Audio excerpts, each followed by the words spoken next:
3, 2, 1.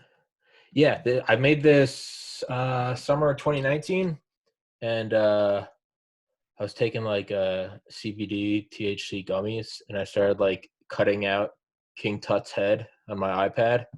Okay. And then I was like, man, what if I just kind of started placing that around itself into like fractals? And I just kind of kept doing it and wasn't making anything. And then I was listening to Spangle. They've got this weird like Tibetan music, and it was like, as I was getting higher, it was like, oh, and I was like, I started just feeling like I was watching it happen. And then I got to like one full circle, and then I just kind of started like copying and pasting it and just kind of fitting it like puzzle pieces. And then as I was staring at it more, I was like, man, I remember I just like, I think I was like, because I'm weird. Like I also had like a 7-hour long video of like a fireplace playing, just crackling. Sometimes I'll do that if I'm just like really into it. I'll just put it on like that kind of like rainstorm. And I was thinking of like a bed of coals. You know, when you like look at like at a bonfire or something. Yeah.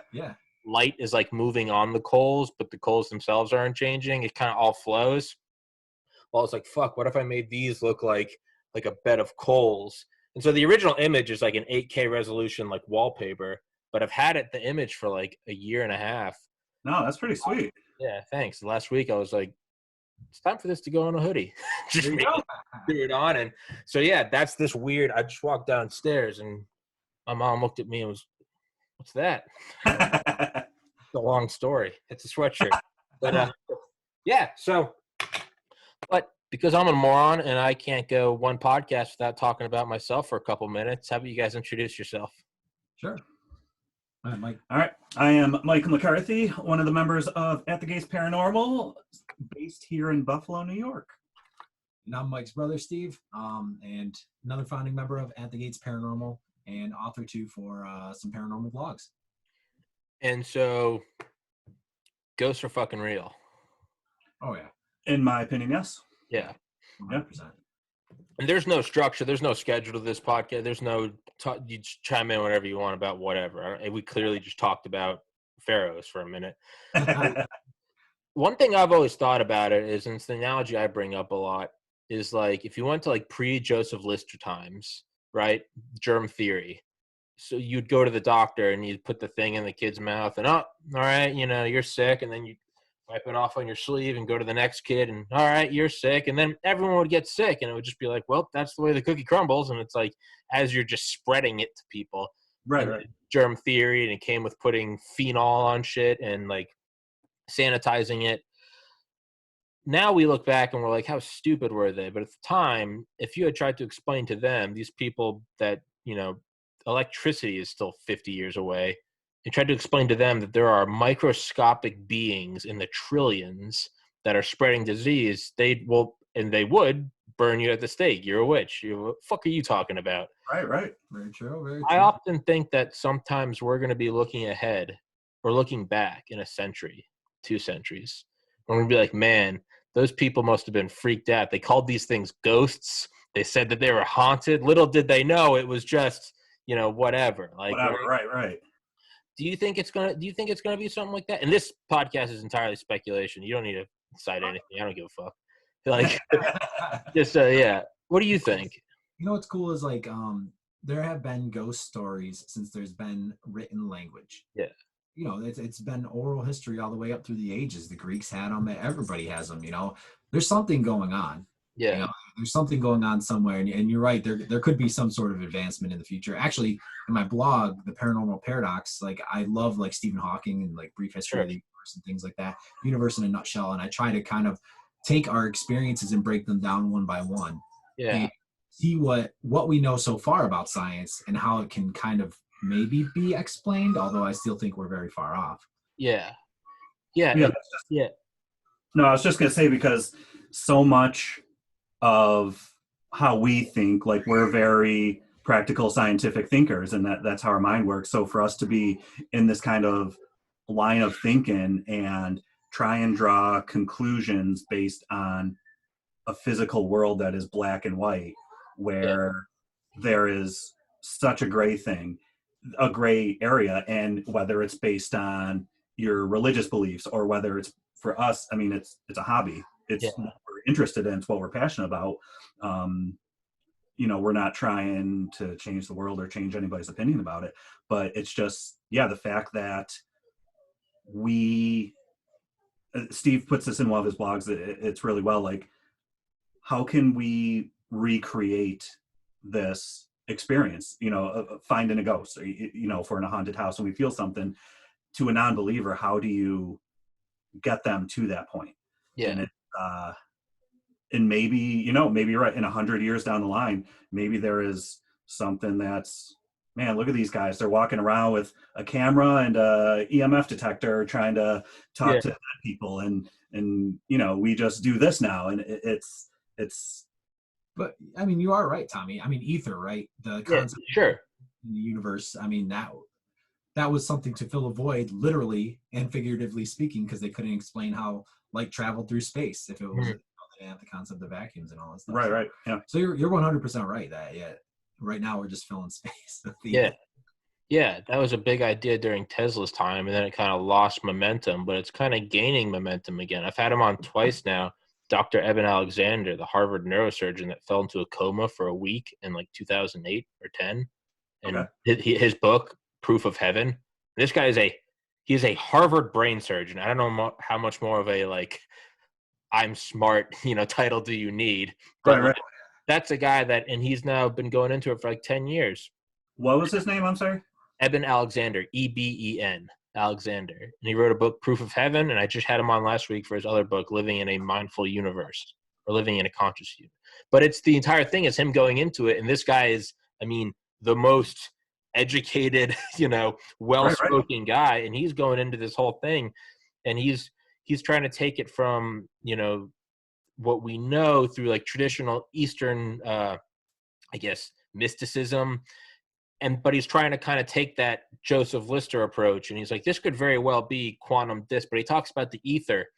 He's going into it, and he's like, this doesn't have to be like woo woo, like you can explain it. It doesn't make it any less real, right? He's like, you could just be think about like the radio. Like, we don't think anything of it. Like right now, or think about you and I just talking right now. Yeah. But imagine if you had stumbled across a laptop screen 150 years ago. Not only would you be like, what is this smooth surface? And then an image comes on, and there's a weird dude in a fucking Pharaoh shirt with the American flag and all the states. And I'll be like, the country. Too many stars? Yeah, I'll be like, the country's still here, but you must be warned against voter fraud. They'd be like, what the fuck is this? Like the earth isn't flat. We're not the center of the universe. Germ theory, bitches. E = MC squared. They would flip the fuck out. But now we will look back and we'll be like, oh, yeah, no, it's just Wi-Fi. But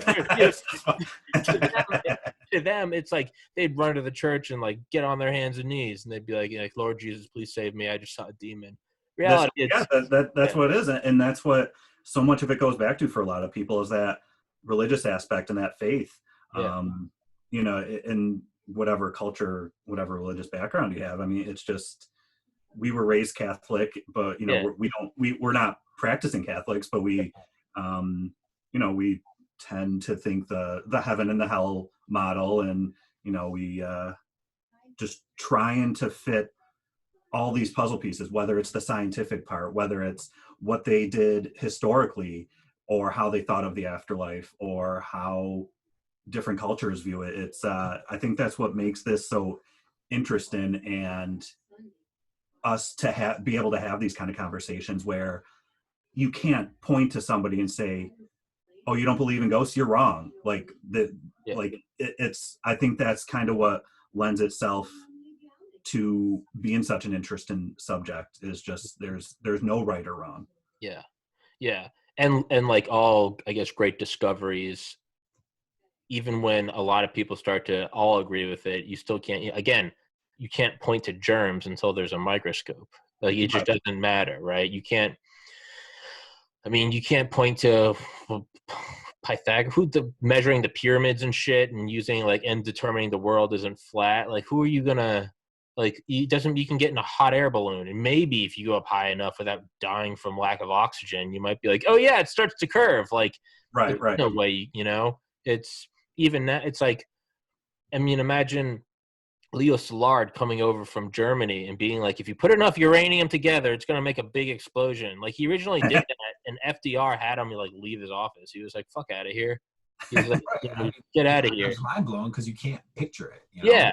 And then finally he was friends with who the fuck? He was friends with Einstein. And Einstein's like, no, this is actually crazy, and we need to do this because the Nazis are doing that. And paraphrasing, FDR was like, all right, let's fucking give this some big dick money. And one thing led to another, and Hiroshima and Nagasaki happened at the end. But I know you said you were paraphrasing, but I think that was verbatim. Yeah, that's what I thought it was. Yeah, I saw it on Drunk History once. Yes. Duncan Trussell on Drunk History doing Tesla, and he was like, fuck you, Edison, fuck you. But so for y'all, what is the most compelling, I guess, thing you've experienced? What is for the person that doesn't believe? And again, so like all the uranium, it's like we can talk shit until finally July 16th, 1945, we fucking make an artificial sunrise. Everyone's like, oh, it's real. But until then, it's really, you just kind of have to look at the science or have faith or, yeah. What information, or not information, or just what experience or what anything, anecdotal, whatever, would you say? Because I am on that. I graduated college in 2013. I was pre-med. I got into medical school and pharmacy school. I was scientific, like reductionism, materialism as it gets. But I am starting to lean more towards that. I think there's something else, and I don't know what it is, but I'm keeping an open mind, because to say that I know for sure that it doesn't exist is about as anti-scientific as I could ever be. So for y'all, what's the pitch? Like, it's just, yeah. So we each got kind of like a defining experience that we go to when, like, because there's times when I'm like, am I wasting my time on this? And actually I was to that point. It was probably around 2015, 2016, where we gotten things, but it's always like, well, could there be another explanation that's natural and occurring that we already know about? And it wasn't until we went to Rolling Hills Asylum in East Bethany, New York, right by Batavia. And it's a former asylum. It was turned into a retirement home in the late 50s. Then it was an antique mall in the 80s and 90s. And then it was abandoned for a little bit. Now it's like Ghost Hunter's Paradise, right? Because that sounds like a perfect storm for horror. Yeah. Like, holy shit. So Rolling Hills has a lot of resident spirits, but one of them allegedly had gigantism. There was a real gentleman there that lived there. They checked the historical records. They show you the books and the ledgers. His name was Roy. They show you some of his furniture too, because it was just huge. So they look at him as like a protective spirit of the property. And we caught his voice once on like an EVP recorder, and it was pretty cool. But it was one night I was with my aunt and Mike here, and we were looking down the hallway on the third floor. They call it the shadow hallway because it's pitch black. There's no light. There's no power. I think the exit signs run on generators or whatever. And we're looking down it, and it looks like this person keeps peeking their head out of a doorway. And we all see it, and we're all like, oh, yeah, look at that. We go down there. There's nobody in the room, right? And we're like, oh, that was cool. That was cool. So we come back up maybe about 2 hours later. And there was a group doing a flashlight session. And Mike and my Aunt Cindy went and joined them. And I went further down the hallway. I was like, you know what? I'm going to go see if I could see this. Maybe my eyes were matrixing and we were, all of us, So I went down there. And of course, now I couldn't see anything. So I'm like, okay, yeah, well, I don't know. Maybe there was something to it. And at that time, there was a doorway right behind me. And I saw something out of my peripheral vision on this side. And it was huge. And it was black. And it whispered right in my ear right away. And it said, hey, you're Steve. And so I turned, actually, I thought it was him at first, like saying like, hey, Steve, let's go over here. I don't want to interrupt the group. But it wasn't. I turned on my light. There's nothing there. And I was like, I got the goosebumps, but my aunt got up right then and there. She's 40 feet away. She's like, what just came out of the room behind you? And I was like, what did you see? She's like, something just blocked you out of my view. I was looking at you. Something came out of the room, completely blocked you out of view until you turned around and turned on your flashlight. Fuck that. I was super excited, but the great thing about that story is we both saw it at the same time. And that's when I was like, you know what? Undeniably, 100%, there's something going on. Yeah. That was mine. Yeah. Yeah. Mine actually, it's what got me started looking more into the paranormal. This was probably 2000, mid 2000s maybe. I had worked at a restaurant, and I was a closing manager, and I just was shutting off all the lights and stuff, flipping the breakers, and I was facing a wall, turned around, and this was actually a restaurant that it was there for decades and decades, and there was always rumors that it was haunted, and they were like, oh yeah, an old lady died in the banquet room and now she's haunted, but nobody really had any proof, or just, it was an old wives' tale, whatever. So there was always maybe a weird noise here or there, something, but nothing ever that would give us proof. So then when I was turning off all these lights, was facing the wall, turned around to leave, in front of me there was a figure maybe about, I don't know, 1.5 to 2 feet from my face, very long face, big open eye. They were black. They were just basically big, long holes, and it had its arms up. But from what I can remember, it wasn't solid, but it was see-through. It was almost like misty. Okay. Yeah. And it scared me enough to where I literally jumped back into the wall and like crashed against the wall that was behind me. And by the time I shook my head, I was like, what the hell was that? And came to, 2 seconds, whatever later, it was gone. And I literally ran out of there. And first thing I did was called my girlfriend at the time, who's now my wife. And immediately she's just like, what's wrong? What's going on? Like she said, just in my voice, she never heard me like that. And until then, I never thought about paranormal anything. And I knew Steve, he had a good interest in it. And this is what really made me want to learn more about it and kind of led me down this path. Sure. That's horrifying. It was. Steve, you're seeming a little interesting, like a little curious. He didn't. The gigantic guy didn't seem maybe like evil. He almost kind of seemed like he was just kind of like fucking around. Like a wet willy. It's like, yo, what up? Like, what up? Like nut tap. Mike, yours seems like it was a fucking demon from hell. It scared. Mike, Steve, did I twist that up, Steve? I'm Mike. Okay, I got it right. Sorry. Yeah, you had it. All right, okay, Mike, yours seems like a demonic like wraith. Yeah, whatever was there, and it actually led us to. That's where we did our first, I guess, quote, ghost hunt. Where it was the night before Thanksgiving. It was the night before Thanksgiving because this restaurant was only closed on Christmas and Thanksgiving, so that we were able to shut off all of the power, all of the freezers and stuff with that, and just for a few hours, didn't have to worry about anything, just so we had no interference in sounds. And we didn't really find anything then. It was our first time ever trying to do that. And but after that, there was a good amount of activity that people had a tough time explaining, whether it was somebody would get there to clean up at like 3 a.m. They came in to clean up from the night before. And I remember the one guy, he told us he was putting his bike away in the basement and he felt somebody right behind him so much that he actually turned around and swung because he assumed somebody followed him in there. It's 3 a.m. Yeah. Nobody else is there. So it was something that was that real that made him think that somebody was going to attack him. And it was, we would hear voices. There was, another voices running up the stairs or something. Heard voices running up the stairs. Actually, one real interesting thing. So there's plates in a restaurant. There's plates. There was a giant stack of plates, and you heard it just sounded like it fell right off of a table. A stack of 20, 30 plates, and you could hear it, and it was as loud as hell. And our one other member, Jay, he'll talk about this, and so he was downstairs by himself. So he goes up and he's like, what the hell's going on? And there was no broken plates anywhere, just nothing. The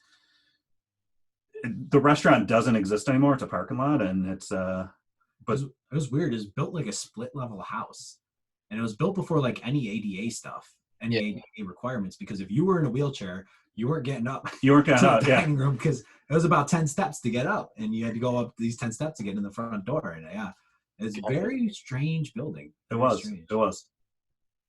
That's so, and this is just like, I'm just thinking even now as I'm talking to you, like this is like, you're seeing those memes on Black people Twitter, where it's like on that subreddit where it's like black people hear a noise and they'd be like, fuck this, I'm getting the fuck out of here. White people hear it and they're like, let's go downstairs and check it out. Like, and you know what? It's exactly that, because true. Why did you guys do it? Why am I talking to you? We're all like, what's going on?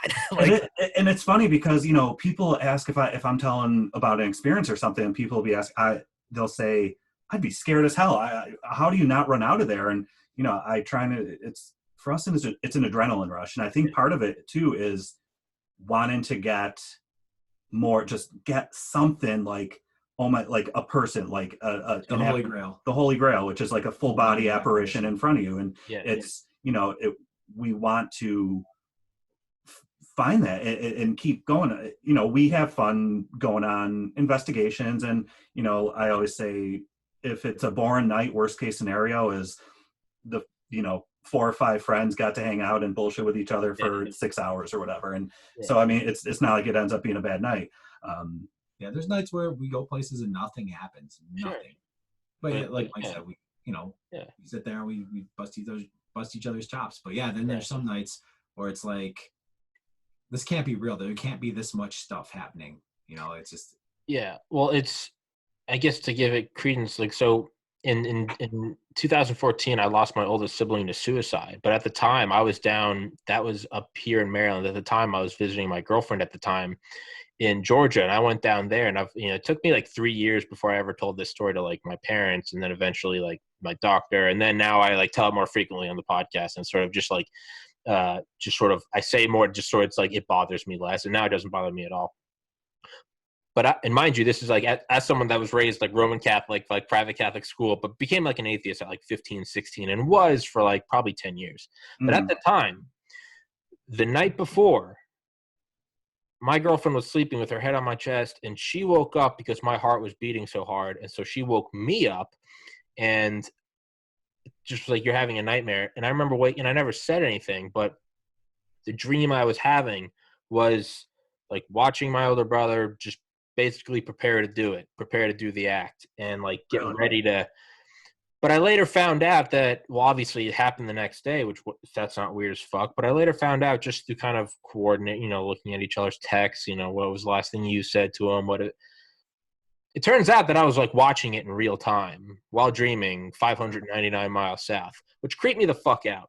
Well, although, I have on a guy a lot, Dale Comstock, who is the youngest ever guy in Delta Force, just like a total badass, right? But he's as like clean cut American as you get, never smoked pot, it's just like he was in Delta Force at 23, worked for the CIA. Like this dude's fucking James Bond.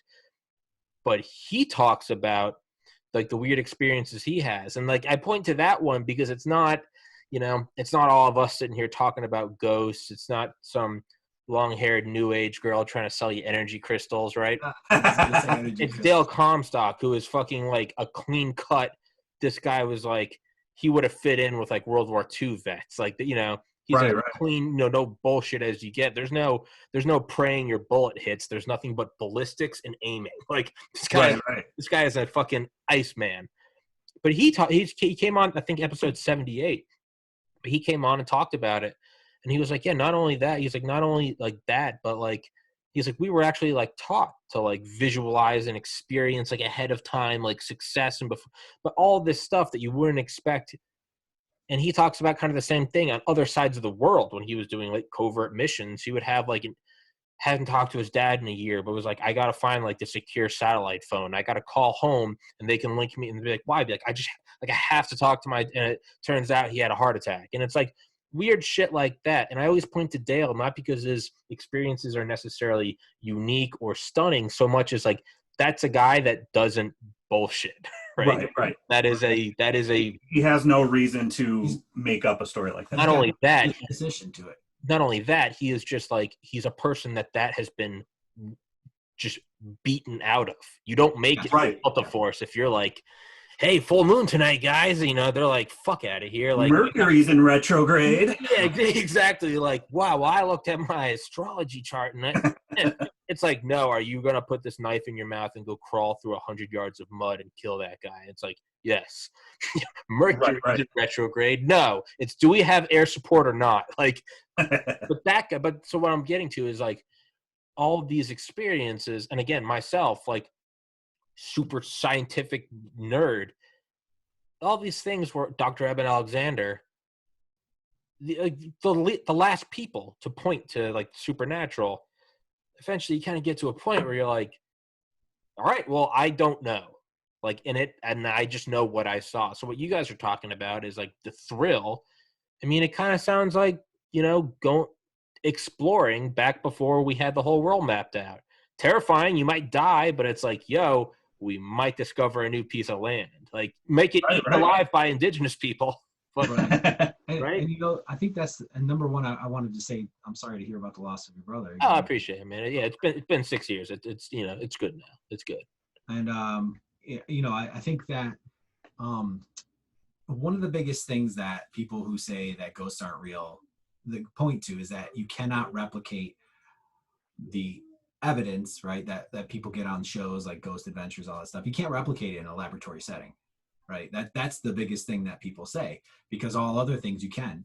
One of the analogies I like to use is a storm chaser, like tornadoes, right? Yeah. We know now how to predict them fairly accurately, right? We know when storm systems are to that point and things are pointing in the direction that a tornado is going to form.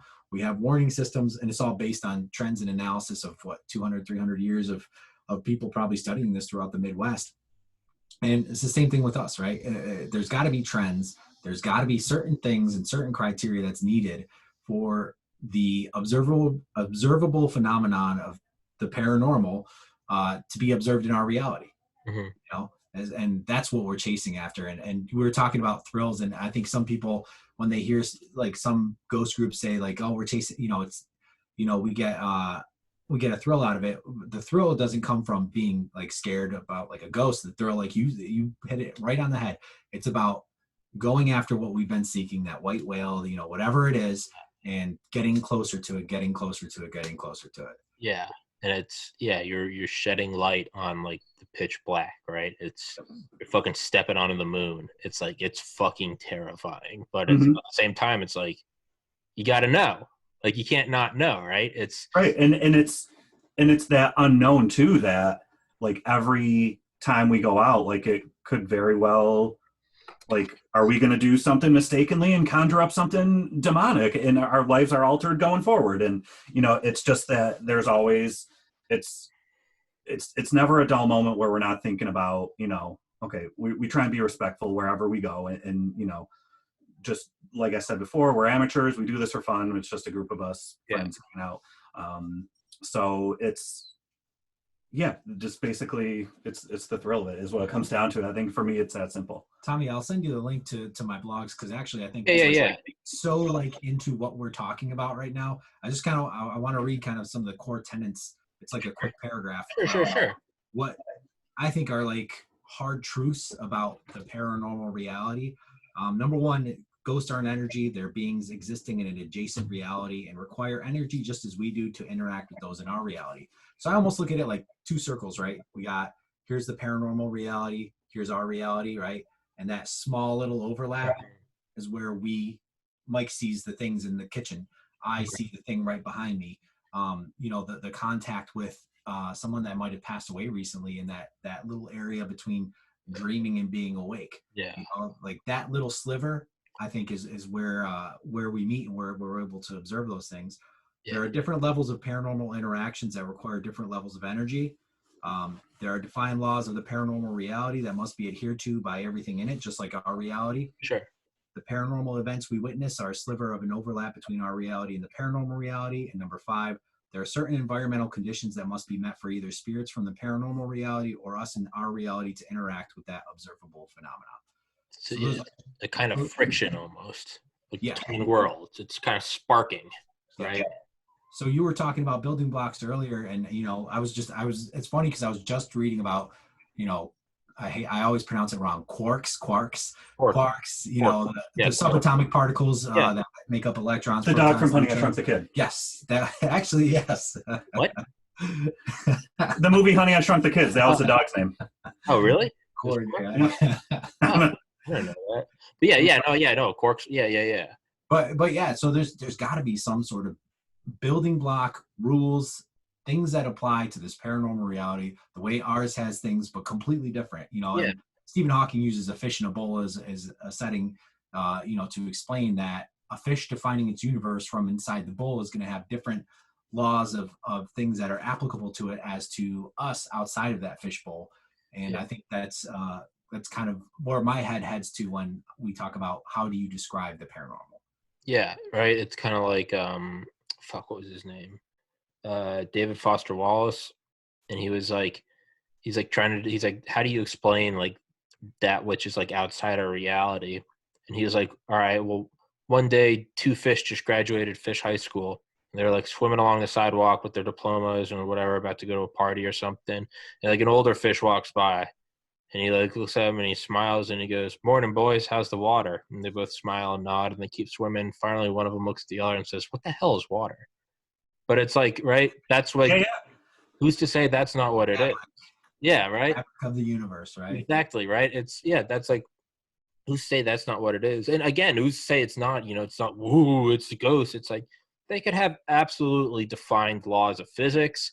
They could have nuclear forces. They could have all this shit. Just like Earth isn't the only planet that exists. They all obey physics, but you can have a super giant gas thing. You can have something made out of like liquid methane, but it's all fair game. Like, why can't that exist? Yeah. No, you're exactly right. So now I just, for my own just sort of like white person in me that like needs to know more, is like, do you have any fear of it being, and I'm a pussy, dude. I can't even, when I mention a scary movie, I mean like the 3-minute clip on YouTube I once watched like through a finger. But so I can't even say I've watched it, but like The Conjuring, I know they mention in one of it, they're like, it doesn't matter. Basically, it doesn't matter if you leave this home, like the spirit's latched onto you. Do you have that fear that you guys are going to go like fuck around and it might not be gigantism guy that's just like, yo, what up? Like, and it might actually be this like demon that latches onto you and it's like, I'm just going to like destroy you? Yes. Yeah. 100%. It's a legitimate fear. Yeah. So I read, there's a great book, and obviously everyone knows Lorraine and I can't think of his name. The Warrens. The original, The Conjuring, right? Yeah, exactly. Yeah. So they wrote a book with an author called The Demonologist, and it's about some of their scariest cases involving demonic entities. And it's scary because like Edward, yeah. Lorraine and Ed, yeah. So in a haunted house, right, you can get out of the house, right, when you're experiencing things and they're typical like haunting things. And this is actually something I dive into and plan on diving into more in my blog why is that? But with the demons, right, they latch onto people. They don't haunt places, they haunt people. And you can get out and go to a church and you're still in just as much trouble as you are in their house. And that's the scariest thing, right? Mm-hmm. Yeah. I think they're like parasites. I don't like, people call them demons, like you said, like the germ thing. I think they're parasites from that paranormal reality that latch on and feed off of. They live off you. That we give, Yeah, man. One thing I talked to like my cousin about it is like, for better or worse, I love Alex Jones. I think he's hilarious. Sometimes he's right, and that's what's creepy. But me and my cousin were talking, and I was just kind of thinking like, man, I loved watching him on Joe Rogan, episode 911. But he kind of, towards the end of it, I remember thinking, I was like, okay, he's finally fucking lost it. Like, deep state, like, okay, I can fuck with that. Like, globalist cabal, like, I can fuck with that, right? But then he was like, it's interdimensional aliens. And I was like, well, God damn it. Like, okay, I can't. But as it's been a couple of years, and it might just be that I'm opening my mind more. It might just mean that I've been using conspiracies like a hard drug and I'm building up a tolerance. And now I need like harder and harder shit. I'm like, don't give me that JFK shit. I need the alien. Right? I just like, give me the good stuff. But I've been thinking more like, just try to, was it Voltaire? Like the ability to the sign of intelligence is the ability to entertain an idea without believing it. So I've tried to, instead of shoot things down as that's stupid, like, why don't I try to like meet it on the playing field? And like, that's like Michael Jordan or someone saying to Michael Jordan, like, he sucks at basketball, I'm not playing him. It's like, why don't you go play him one-on-one and show us that he sucks? And so I try to so to say all that, I try to entertain things now. Just like, why don't I try to like meet it on like an academic playing field? Some are simple. It's like, let's meet flat earth on an academic playing field. Someone tied a GoPro to some garlic bread in a balloon. went up, and it's like, all right, well, okay, check that one off. Okay, we got it. Earth's round.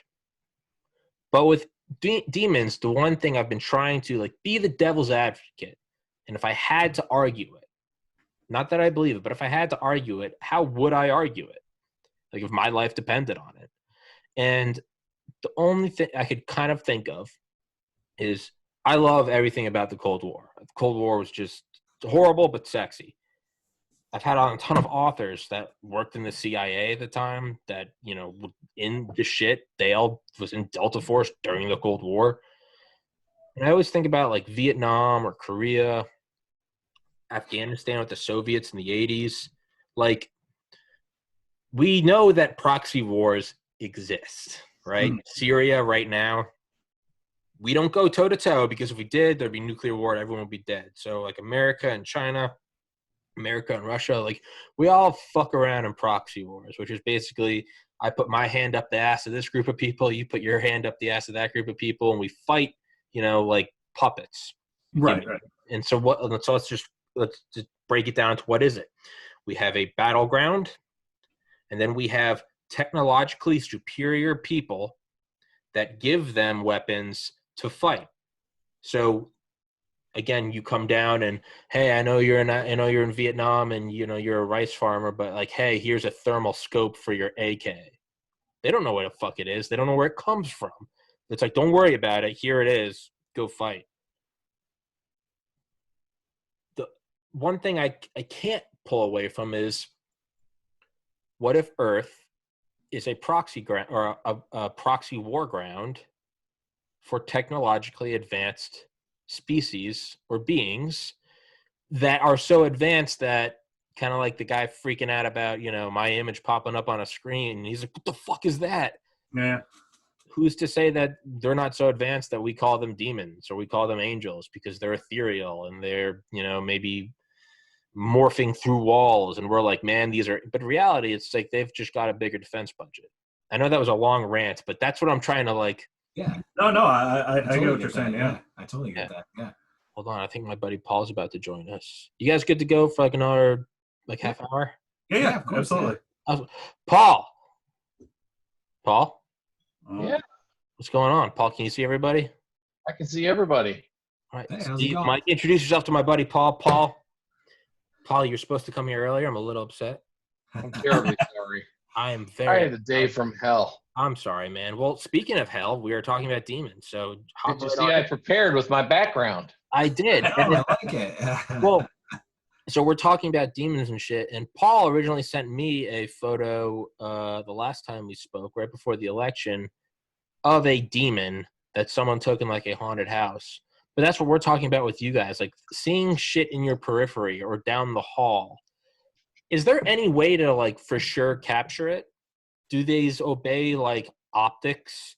Can they be? I've been talking for like 10 minutes. I haven't let you guys say a fucking word. So. No, actually, this is actually what I hit on in my first blog. And actually, we actually have a video on our YouTube channel of a shadow figure that we caught running in Iron Island Museum. And yeah, there's a clip on our YouTube thing. And we actually saw it with our own eyes about 2 years prior. We were in separate rooms. It ran down the hallway towards Mike and then into the room where I was. And at the same time, we're like, did you just, oh my God, what have you just, you know? And so we talked about it. And then Mike and Greg were in one of the rooms and I was over at the command center. And Mike was filming. He must have not been looking at the LCD because he didn't even notice it. And I didn't notice it until months later. We're going through the footage. And what do we see? That black shadow running in the room. And it's the size of a child. That's what we saw like the first time, the height of a child. Mm-hmm. And at first I was like, okay, that's got to be Greg moving or something. So then I went through about an hour of footage of Greg getting up, what his shadow looked like. I dismissed everything that I could possibly dismiss. And that's what we were left with. Is at first I knew it was it because that's what we saw with our own eyes. But yeah, after we knocked everything out, it was able to be filmed. Yeah. Paul, I would love to hear what you two dudes think of this photo that I have. I was about to say, can you drop it? Can you drop it in the chat? I can. So he dropped it last time. It was he and I talking.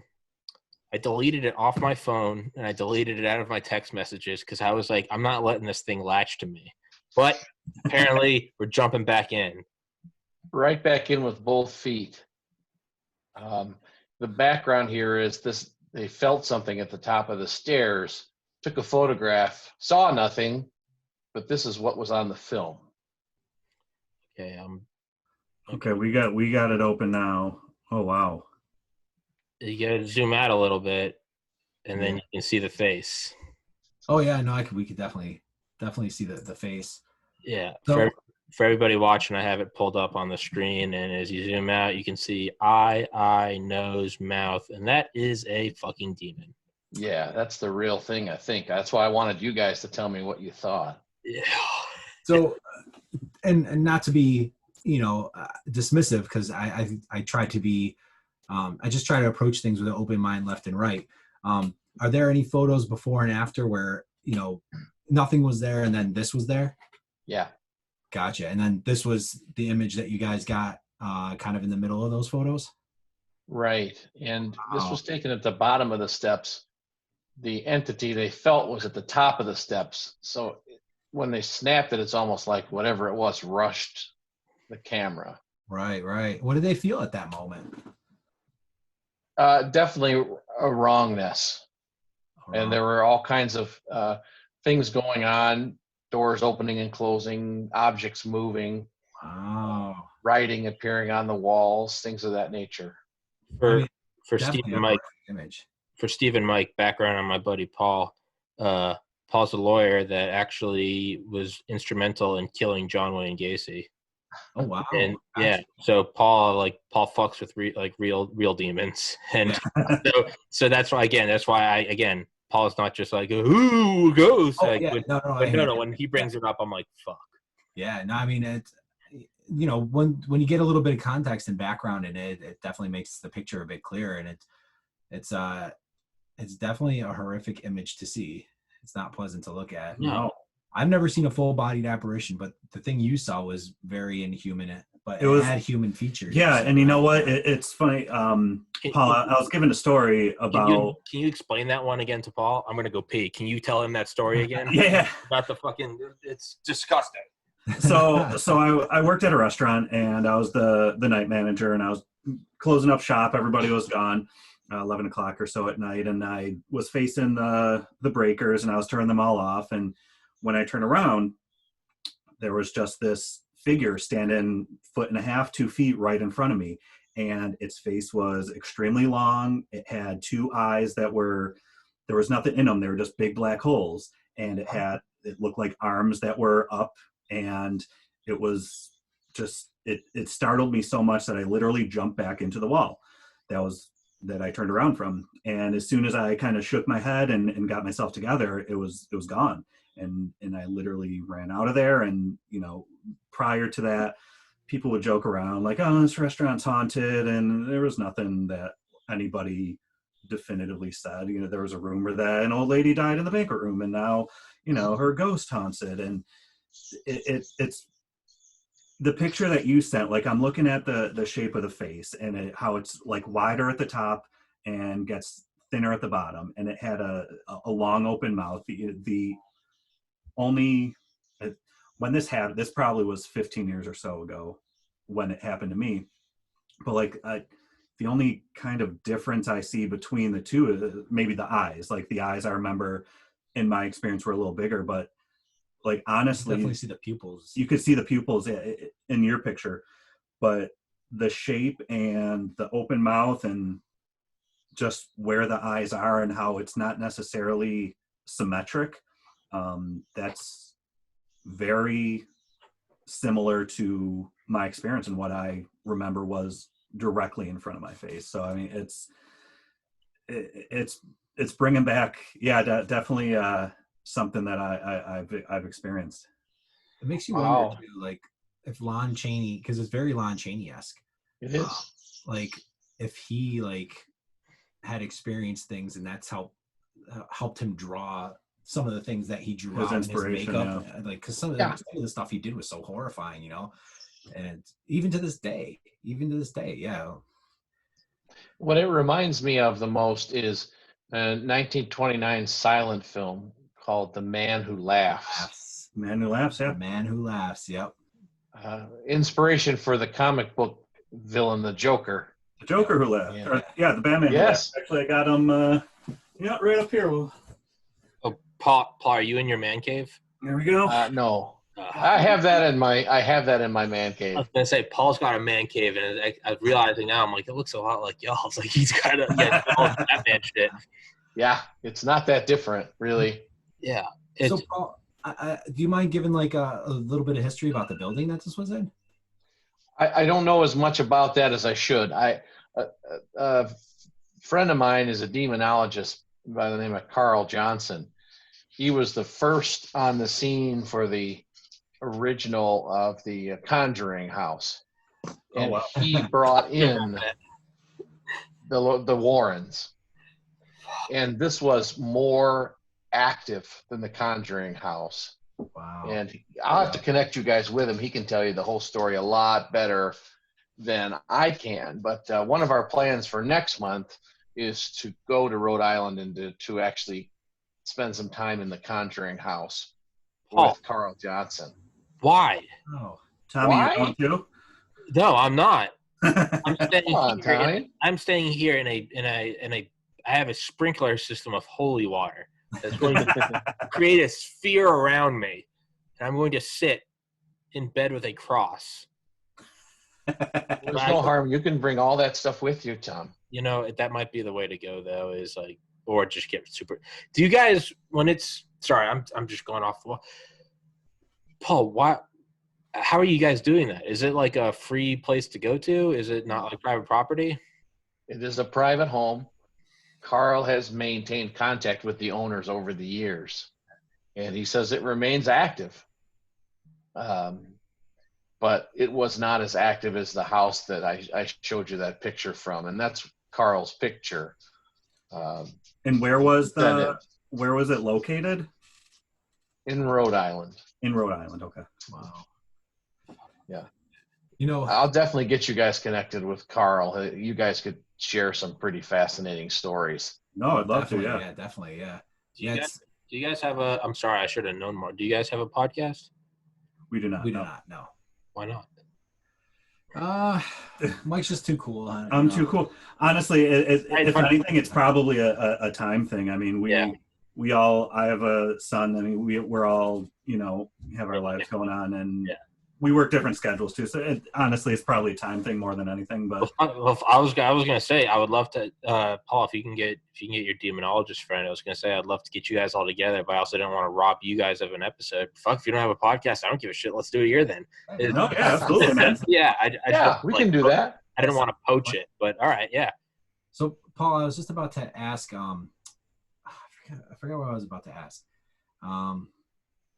I lost my train of thought. I was just we've all been there. Wait till you're my age. Oh no, you know what? It was actually a comment. I was just gonna laugh because the reason, Tommy was excited was because literally 2 minutes before you came on, we were talking about the Conjuring House and Lorraine and Ed Warren and the book The Demonologist. And no kidding. Yeah, it's a funny coincidence. Yeah, it really is. It really is. So in a way, I'm looking forward to it. More, it's my wife's desire to go see this house than mine, but I will drag along with my crucifix. Absolutely. You have to. I mean, I'm not going to go, but you definitely need to. I'm going to stay here. But so what we were talking about with The Conjuring, and by the way, Steve, Mike, when I said earlier you go for another half hour, we can go as long as we want. I don't want to keep. I have no schedule, so wherever it takes us. Gucci. So we were talking about The Conjuring, and in the clip that I saw, because I refused to watch the whole movie, is they talk about how don't laugh at me, Paul, is how it latches on.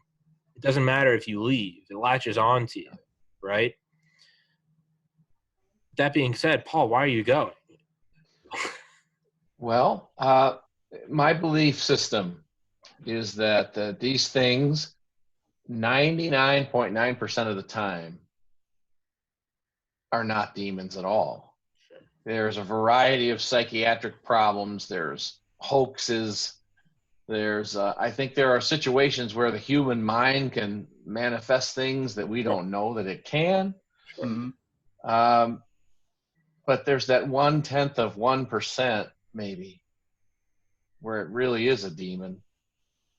that doesn't interest me so much. I don't think I want to be involved in that, but I don't necessarily think this is a real thing. That Annalise Michelle is an example of one of those 1/10 of 1% that I think was real. Yeah.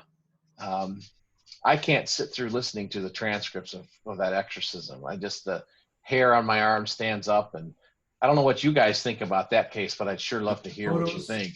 The photos of her right before she passed are just so, I can't even look at them without getting like the shivers, because it's just such a traumatic thing to imagine someone going through that. Sure. And I know she kind of felt like she was bearing a burden, for us, because she was so religious, but very Catholic opinion. Yes. And it's sad to see that her teeth were gone. She was emaciated. And has there ever been anything similar to that where they could maybe point to like this is a hyper rare disease, but there's not, is there? I want to say that there's some cases of that. But I mean, like in general, like on not just that, like teeth disappear or withering away, but it's like speaking in a baritone voice as she like rants about like demonic Greek. Oh, in Latin and in Latin. Chinese and Aramaic. What the fuck? And all these other languages she's spoken. Oh, ooh. What the fuck? No, thank you. And it's scary too, because I mean, most of the time, right, with demonic cases, there's an invitation somewhere, right? Yeah. So you wonder where hers was. What do you mean? Usually, it's someone that's attempting to make contact with something, and especially in the demonologist, there's a common thread of an invitation starts with something paranormal and innocent, but it opens a doorway, usually with a Ouija board, to summon something that's not innocent. Right. I don't want a Ouija board anywhere near me. I don't know about you guys. No, we don't. I haven't worn this cross in probably a solid 16 years, but just feel the need. Just feel the need, not for speed, but to keep demons away from me. But what's interesting too is every culture had like an aspect of demons. Demons had aspects of it. The Native American indigenous. My fiance's family is 100% indigenous on her father's side, and they've explained the Six Nation things as far as their belief systems and the stuff that is on the reservation. It's scary stuff, but what always makes you think is like, okay, if something's not Catholic, how does an exorcism through the Catholic Church work? Or how does a Native American or indigenous ritual work to clear? And so there's got to be something that's cross-cultural. That is a common thread with all of those things and all of those belief systems that is able to expel or push away these negative entities. Yeah, right. It's almost like I remember Joe Rogan said it best. He was like, why MMA is so popular now? And he's like, because if you grow up watching football and someone else grows up watching cricket, to you, a foot stepping over a line might be, oh shit. But someone who's never watched that sport would be like, what happened? Versus MMA, when someone just cleans someone else with knuckles to the forehead, that's cross-cultural. That's like, oh man, he just got knocked the fuck out. It's probably, it seems like I feel like that's what you're getting at is like, yeah, Catholic, Baptist, or Buddhist, or Muslim, or whatever, Native American, it kind of seems like it's like a general evil that's met with like a general, I don't know, like good or like rebuke or like, right. Yeah. And it goes back to magnetism, things like that, like, I don't think it's magnetism, but you have the two opposite ends, like, yeah, there's got to be something to cancel something out, and it's got to be the thread to be there. Fuck around, find out. You guys are fucked. I'm ready now. The King Tut hood will keep them away. Yeah, King Tut might have been into them, actually. I might be conjuring them through, as I'm wearing like an Antichrist portal on my shirt. Right. My eyes are going to flip back. But like, but yeah, it does seem like there has to be like a choice between good and evil, like freedom to choose. Like maybe going really big on Elon Musk with simulation theory, or in the idea in Hinduism and Buddhism, Leela, the play. We are here to just learn lessons and here to, really just play. We are God. and we have an infinite amount of time, so we're just playing. The idea is that there are demons and there are angels, and the thing is like kind of to make the play more interesting, but it's also like, yeah, freedom. Like if you, if you want to ask demons will come and try to fuck with your free will, and you can let them in. You can be like, screw, it's kind of the whole sell your soul to the devil so you can be Elvis, versus like the good. It's harder to have come in. It takes more time, right? It's like working out instead of using steroids. But if you put in the effort, you can kind of do it more. Or I guess it takes time. Mm-hmm. Versus like a demon might be, again, kind of like that proxy war, right? It's the CIA coming in and giving you some guns. Like, you better think twice, but it's like, hey, we're just taking guns from the CIA. It's like, dude, you are making a deal with the CIA. Like, you better know like what you're getting into. It might be that, right?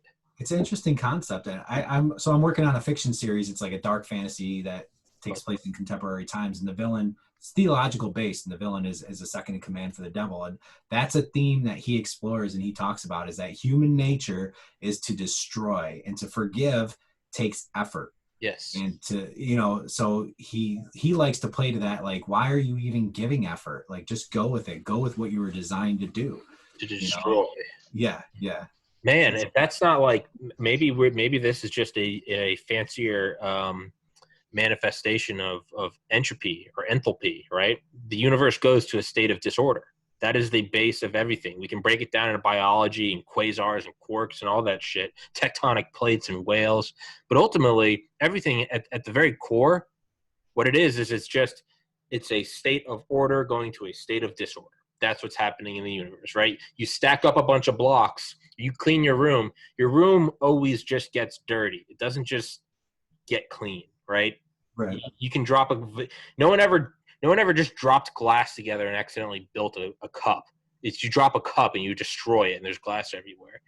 Maybe this is just we call it demons, but really it's just like a fancy way to drive entropy forward, to destroy. Yeah. Maybe maybe it really does just obey the laws of thermodynamics. That's all it is they're facilitating destruction. But then where do they come from? I have no idea. Paul, don't ask me the big questions. Don't put me on a spot like that. I think you were on such a good roll. I was curious as to where it was going to play out. Nope. You just kicked me in the nuts. You just stole my thunder. But I think we could get there, though. Like, I think we could not to that reality. I think that reality's someplace we can't go. But I think identifying the trends and analysis of people that experience and investigators that experience paranormal phenomena, documenting it, see what those environmental conditions are to catch that storm, that tornado, and then being able to define it can help answer what that paranormal reality looks like. What are the rules in physics that define it? Quantum physics, I think, have the answers. Yeah, we got into earlier. Yeah, it seems like, right, that's where all the contradictions flow together, right? Do you think it could be something like, I don't know, I'm thinking of like Victorian era, like scuba diving, those massive metal suits, and you're going down there, and it's like, I mean, you're probably going to die, but then again, it's like the Victorian era. It's like, dude, you're going to die anyway. It's just like, you cut yourself and you're just going to be dead of an infection in a week. But you sort of go into that area, or Buzz Aldrin, right? Walking on the moon, getting that data. Is there a way that you'd have to get someone like yourself researching this? Is there a way that you can sort of put the scuba suit on and like, what do? Do you start asking for demonic intervention and you're like recording it, or is that a slippery slope? Does it start to take you over and you're like, fuck it, I'm going to be a portal for the Antichrist, and it's like, then we're fucked? I think we're wearing the scuba suit already, and that's part of the journey, is that we are more than the sum of our parts. What's that noise? I don't know what noise. You know, you're like birds chirping. Yeah, like interference somewhere. I swear to God, if you guys are bringing demons into my podcast, I swear. I don't know what you're talking about. You don't hear that? There's like an interference, yeah. It's something in the wireless. It happens on our wireless cameras when we set it up sometimes. Yeah. So Something Steve carries with him. I swear, if you're bringing this into my life, I swear to God, I will be the definition of haunting to you in the afterlife. Working the Ouija board right now. Damn it, Paul. Do you think that, right? Because I've had on Mitzi Perdue and I've had on Christy Wells, who both are pioneering anti-human trafficking nonprofits and like real like raise hundreds of millions of dollars. Like they are like biggest in the nation. Like they are legitimate movements. And to say that is so it's not just some like Alex Jones rabbit. It's these people talking about. I mean, they talk about the people that go in, the customers to have sex with toddlers. They say like a drug. They have higher and higher tolerance. It's kind of like what we joked about earlier with conspiracies, right? You start with JFK, but then eventually you're like, I need like the reptilian lizards that are ruling the White House, right? But like a drug, I mean, it starts with just like child pornography, like watching, and then like witnessing, and then taking part. But they say it keeps going and going and going to the point where there is like satanic ritual abuse. There is putting them in cages and lighting them on fire. There are paying men to literally rape them to death or to kill them. And this is how these people get off, and they have the money to do it and they have the wherewithal. Could that be, I mean, is that a manifestation of like demonism? Like what else would a demon be? Like, is that where it comes from? If that's where you get off, is it slipping through this world in the form of, I mean, abusing toddlers? No, I think personal responsibility, on those people. It would be. I like that. I like that answer. Fuck them. It would be easy for them to say it's a demon and take the blame off themselves, right? But it's 100% themselves. Like you said yourself, we all have a choice, right? We have a choice. Yeah. I don't think those influences push. Yeah, I would tend to agree with that. I like that, right? Because it's like trying to plead insanity, and it's like, no, you're just a pedophile. Now, I think the Annalise scenario is more likely. Like if something is attached to someone, it almost degrades them, and feeds off them until it's like. I think a parasite really is just the best analogy. Like those bugs that just latch on and just eventually kill and just become. Whatever it is, and I think that's the more likely scenario. It's are those people when they die are those some of the dark entities in the paranormal reality? The sex traffickers, the people that have. I don't think they're demons, but I think there are dark things in there that probably were human at once that are just as dangerous as something that never was human. Like that's fair. When we say demon, I think something that was never human. Sure. Okay. So like this, I don't know if this was human or like this picture. We still got it up, and it's been staring at us for 20 minutes. Why would you do that? I opened and closed it because I don't want to sleep tonight. That's why. All right, I respect the honesty. Big dick energy. Fuck it, I'm staying up tonight. Yeah. But does it want to be human, or was it? That's the thing. Is so why does it take on our form if it wasn't that? Is it an imposter? Is it disguising? Those are the questions that would keep us up and keep us going, Oh, how else do they interact with the world? Sure. The world that we're in, which is full of humans. No, that's a very good point. Yeah, right? Because if you came on with cloven feet and you're 12 feet tall with horns and breathing fire, like, no one's going to mess with that. They're going to be like, yo, no. But if you come on in the form of a person, maybe you'd be willing to talk. Right? How else would isn't the devil supposed to be like? Isn't the devil supposed to be like super? Yeah, does he want to be human? Is that what it wants? Yeah. Does it want that seed of destruction? Paul, is that your dog? It's my wife's dog. I thought you were just gonna say it's my wife, and I thought you were gonna end there. I was like, no. Paul's trying to sleep on the couch tonight. Let's you guys good for like another 10 minutes? Yeah. We can definitely do it. We can definitely do another one because I definitely have more questions in this. Yeah, absolutely. We're always available. Hell yeah. So I'm kind of leaning more towards the parasite hypothesis, right?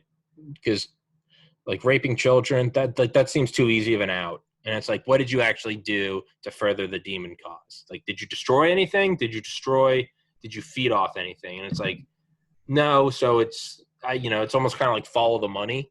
It's like follow the destruction, right? If they are here to destroy, nothing was really destroyed. It seems more like if there was a demonic inhabitation, that would be, I don't know, like terrorism, maybe like killing hundreds of souls. Or do you mean like, so when you get to destruction, do you mean truly like not inhabiting and destroying others so much as destroying the thing it inhabits? Destroying the thing it inhabits. I'm trying to think of the one bug where it like latches into the body and I know you're talking. And then, I know you're talking about. It goes into the grasshopper and it makes it kill itself by drowning.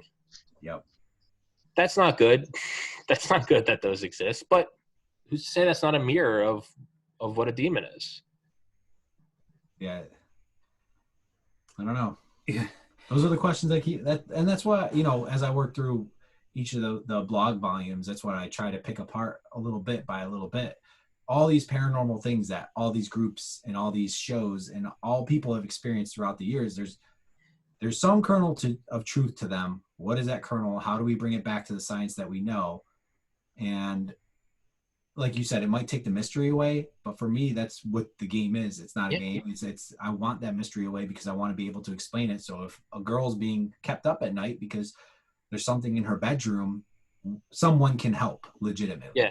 Yeah. Right. It's sort of like Joseph Lister. You're taking away like the mystery of like sickness. And it's like, no, I'm extending human lifespan. Like, fuck off. Like, get out of here with that nostalgia. Remember the good old days when we died at 30? Right? So it's sure, maybe it's taken away the mysticism of like, the demon and the black eyes and the, it moves through the night. I don't think it makes it any less interesting. I mean, shit, we're here in 2020. Clearly germ theory still is a thing, right? With COVID. Right. Virus. But like, it doesn't make it any less impactful or mysterious. It's, yeah. Now, and because I'm just a total pussy, I kind of do need to like ask this. What measures can you take to like stay safe? Like, do you have to invite them in, or is it like the good forces you have to invite in, but like the bad ones will come fuck with you regardless? It's a gamble either way. Yeah, I mean, we try our best to, we're not looking, like I've said a couple times, we're just out there to have fun and chase, seeing apparitions or things like that, and not travel to other dimensions or bring things into our world. So when we, look for a place to investigate, we do some research about it, and it's more of a, I don't want to say a lighter atmosphere because we're still dealing with the paranormal, what we believe, but it's relatively speaking a lighter atmosphere. We're not going to go to places that are notoriously have evil spirits, and it's, I think, something that we actively try to do because I just don't think we're just two regular guys. I don't think we're well equipped enough to try and deal with a demon. And, I believe that there are people who can help others kind of understand the paranormal, whether they're psychics. I believe psychics are real. I believe 99% of the people who say they're psychics aren't really psychics or mediums, whatever term you want to use. But I think it goes back to just the, I think just kind of the parallel, the two dimensions that you just kind of protecting ourselves. There's no real way that I think we can say, well, we'll do this and, no bad spirits will come through. We try and go in, we're respectful. When we leave, we say, whatever's here, you need to stay here. Will that protect something from latching onto us? If we truly believe, I don't know. We feel very lucky that how we've been able to do this for, close to a decade now. And it's so far worked out, but it's still the first investigation we ever went on. My wife was like, I don't care where you go. Don't bring anything home. And that was just, that's the only thing she's worried about. I mean, she doesn't want to have to deal with, you know, all of a sudden the cupboards start opening and shit like that. And, you know, that's a big fear of mine too. Nobody wants to live in a haunted house, but it's, I guess, just a gamble and a risk that we're taking anywhere we go. I'm going to use the drug analogy that you talked about earlier. For me, the way I see it is, you know, if you invite things in, and if you engage in activities where, you know, people have gone down this path, the rock star life, and you engage in drugs that, you know, destroy people, it's probably going to go that route for you. If you engage in, you know, these demonic stories, you pull out the Ouija board, you summon something, you do it, you know. But I think there's legitimate times too, and Paul, I'd like to know your thoughts on what I'm about to say. Is I think there are a lot more places that have paranormal activity than we actually realize. And I think a lot of people aren't tuned into it.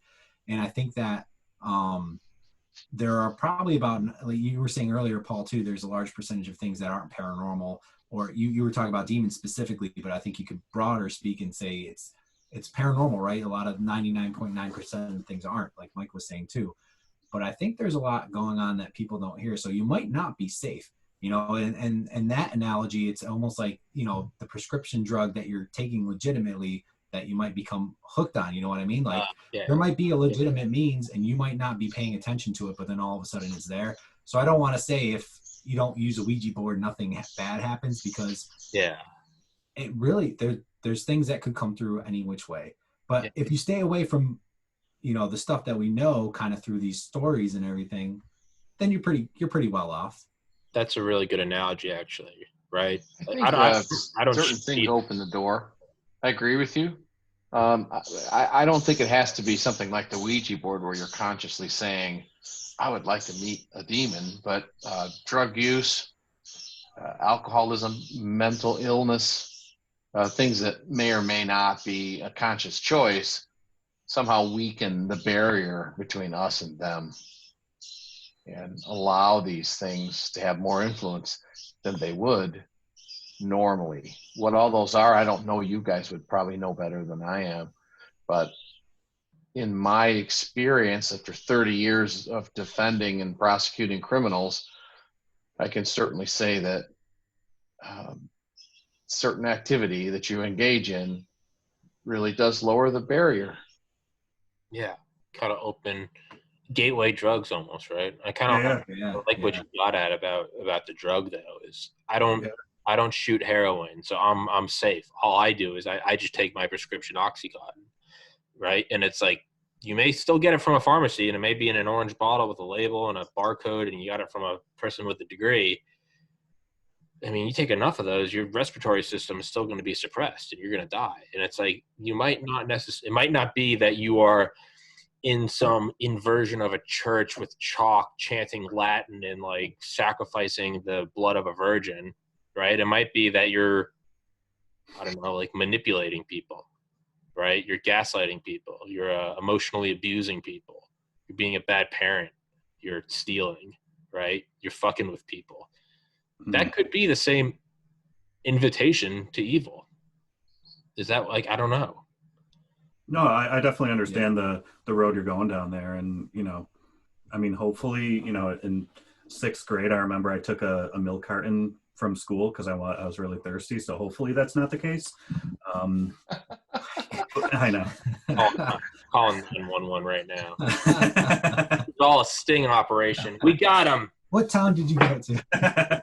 we got him. It's over. But no, that's interesting because I think it kind of goes back to what you were saying with like rapists or murderers, just, you know, that kind of evil spirit and how it either manifests itself in a human or, you know, the environment around it. And, you know, maybe to Steve's point, there is a lot more of it than we actually realize. We just might not be tuned into it because maybe we're just walking to the store, so we're not paying attention to something and just things of that nature. So, you know, it's interesting to think about how prevalent it could be, not saying whether it is or it isn't, but just, you know, going back to Steve's point. A good example, Tommy, is the dream, you know, you know, and that happens to a lot of things, you know, like that, a lot of people, similar situations. My sister's brother, or my fiance's brother passed away. Maybe, I think it was late May, early June. And there was a lot of things that happened with the family members. And again, that's the Native American side, between being awake, dreaming, and communications in between there. So even though they don't live in haunted houses, there's something to it, you know? So I think it can be prevalent anywhere. Yeah. I'm going to email you a book. There's a book, his name's Paul Rowland, I think. It's called Nazis and the Occult. And it's like an objective. Yeah, it's like an objective study of like Hitler and the Nazis' obsession with this stuff. Doesn't claim anything. He doesn't claim ultimately, he comes to the conclusion. He's like, I don't think they were possessed. He's like, I think they were just like terrible people. I think they were white supremacists. But what he does examine is he's like, but regardless of that, they had a genuine obsession. They had a department that was funded called the Ananurba Society, and it was all about traversing the world to find objects that may have occult power. They didn't just want to harness physical power. They also they looked at it as like a means of total war. Raiders of the Lost Ark in real life. But really, I mean, they went to these temples in South America and Asia. Like, they actually did this shit. And it's like, they were so comically evil. Like, of course they did this. Of course they went, like, raided temples. What? Oh, the mustache twirl? The mustache twirl. Yeah, no, yeah, really. It's not just enough that they have to, like, incinerate Jews. It's also like, no, we got to go get these evil things from this, like, blood sacrifice monument. It's like, I mean, do you want to get nuked? This is how you get nuked. Is like, right? But I'm gonna email you that book. I love it. It's terrifying and I love it. But yeah. I have a quick question for Paul. Do you have any experiences that were really kind of defining with the paranormal? We talked about ours a little bit earlier. I have. Coming from a Christian perspective, that kind of shaped my view of these things, and I have had some experiences. The one that's probably the most interesting for today's purposes is about 20 years ago, I was pointed to a client who had kidnapped a couple of 14-year-old girls and taken them out in the woods and ran huge butcher knives through their throats. And one of them escaped, still alive. Apparently it had missed the major arteries and veins in the neck, and she flagged down a car. So he was caught. But before I met him, there were several young women in the courtroom with T-shirts. His name was Daryl, that said, "We love Daryl." And I went to meet him. And as soon as I walked in the room, I walked in with the deputy commander of the sheriff's department. We both looked at each other. Walking in the room, the temperature dropped a good 30 degrees. And there's no way you could miss it. Every time I talked to this guy, there were those kind of things that were going on around him. And both the sheriff's commander and I backed out of there and knew that there was something we had never experienced before.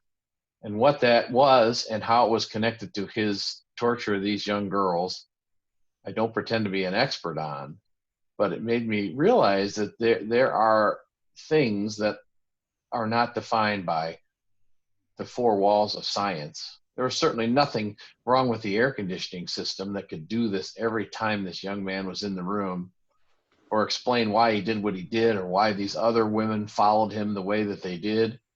It was all a very, very sobering experience. Kind of got me interested in these kind of things, even having grown up in a Christian home and learned the Christian perspective of all this. So I think that was probably the most defining thing that happened to me personally in this area. Wow. Powerful. That is powerful, yeah. I've never heard that story. Well, I saved it for this podcast, Tommy. You've been on and off here for 6 months, and you're just going to come in and blue ball me like that? Just show me you.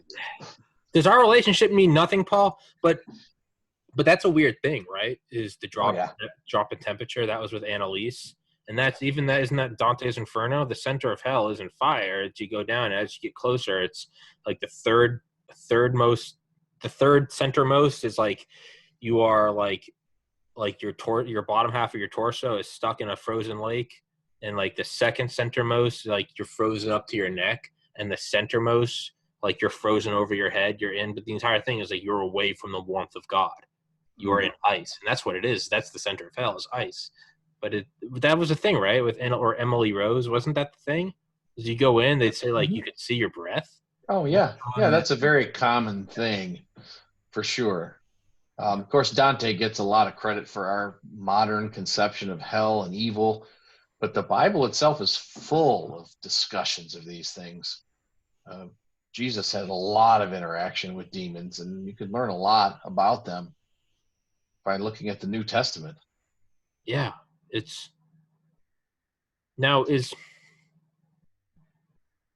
That's fucked up though, because that's kind of right. That's kind of contradictory to like what we were saying is like, evil people might just be evil people, but then it's kind of like that like shitty meme you see on like Southern Girls Instagram where it's like the devil's greatest trick was convincing us he doesn't exist. But like that would be it though, right? You have people laughing like these aren't demons, these are just pedophiles. Meanwhile, where else would you then blend in, right? You would blend in as one of them. Because people would be like, no, it's not a demon, this person's just evil. But Paul, there's your firsthand account. Yeah. That doesn't absolve that person of what he did. No, not at all. But that whatever it was that caused those strange manifestations, I'm sure was all in favor of it, and may have even whispered in his ear to give him the ideas to do what he did. Yeah, no, I don't think it absolves them at all. The way I look at it is it's not like an explanation or an excuse. If they are inhabited by demons, whether they're raping children or driving butcher knives through girls' throats in the woods, whether or not they are, I mean, even if they are, I still think that you have to invite that in. Back to what you said earlier, like the invitation. There's something, whether it's like, do you want to experience a rush unlike any orgasm, like try out murder? Like, I think you still invite that in. So it's like, I look at it like accomplices almost. Yes. Yeah, exactly right. Beautifully. Exactly right. Paul, was there anything else in addition to just the cold temperature? Well, there was just a very eerie feeling from him, the way he acted. He was totally detached from reality. You got a very odd vibe from him, almost otherworldly. And I really try to limit my time with him because, frankly, I didn't feel equipped to deal with it. The system isn't equipped to deal with it. You can't go to court and say, Your Honor, clearly my client's possessed by a demon. That's been tried, but it didn't work. So it was basically limited to the cold. And gosh, I got to shut that off. What? Sorry, guys. The cold and his kind of the way he presented himself, it seemed like he looked right through you.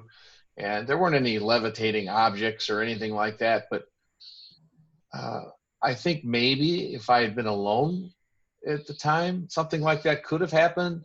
But I don't think that demons are much into making a show that could ever be recorded or put on TV or things like that photograph I showed you, or the one that you were talking about, the video. That those things are really rare for a reason. And I don't think they want the world at large to believe they're around. So there's some truth to the shitty meme you were talking about.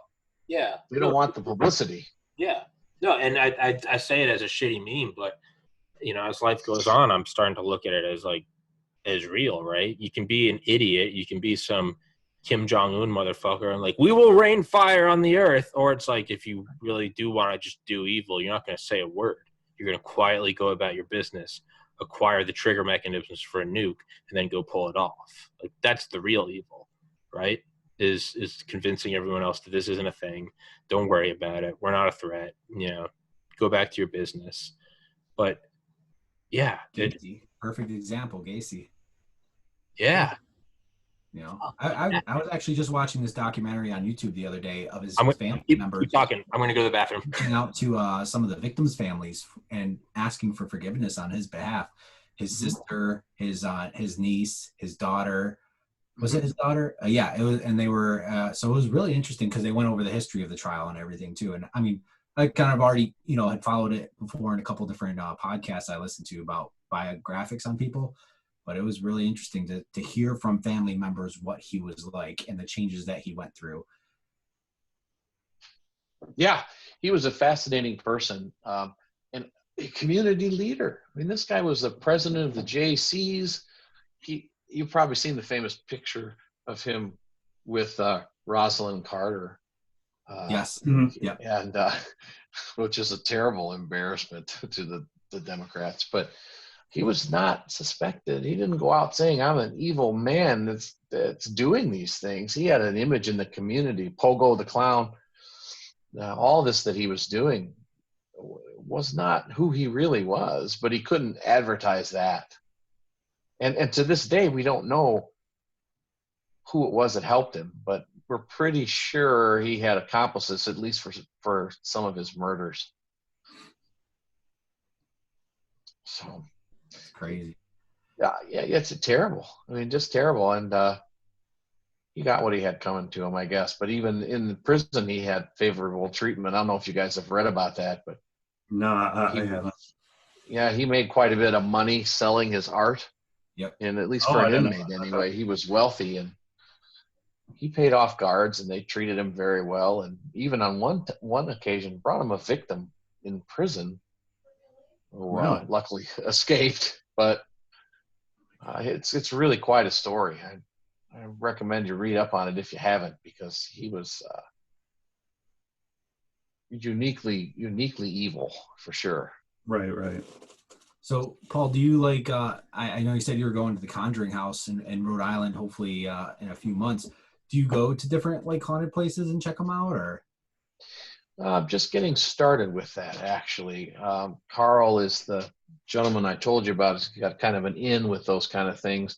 There's also an abandoned psychiatric hospital here that you can actually rent out for the night. And I thought, wow, what a place to explore this kind of thing. I can't imagine one that would be more of a kind of a locus of this kind of energy in a place like that. And there's other ones. There's the Eastern Pennsylvania Psychiatric Hospital and the other places like that you can go to and take this tour. And I don't know how much I'll actually do it. The Conjuring House may be it for me. It just depends on how it turns out. I don't want to feel like I did when that client of mine was changing the temperature in the room ever again. And if I get that again, that's it. I'm done. I'm still stuck on that, Paul. That's an eerie story. Yeah, it's not fantastic or over the top.